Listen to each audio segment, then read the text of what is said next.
اگر ما تو این خانواده متولد شدیم کشکی یا شانسی یا بیدلیل نبودیم که اصلا چجوری یک روح فردیت یافته خانواده انتخاب میکنه. هیچکی رو به زور مثلا پرتش نمیکنن، گوشش رو بگیرن مثلا پرتش کنن، اینطور نیست. همه چیز بر اساس مهر و شفقته.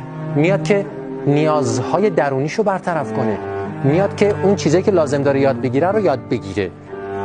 و چون ما نمیدونیم که کی چه تجربه‌ای لازم داره، چون بعضیا با رنج بیشتر میآموزن، ما نمیدونیم که کی چی لازم داره. ما نمیدونیم که نیاز درونی یک روح فردیت یافته چیه واقعا، چگونه میتونه به بهترین شکل در کوتاه‌ترین زمان رشد کنه.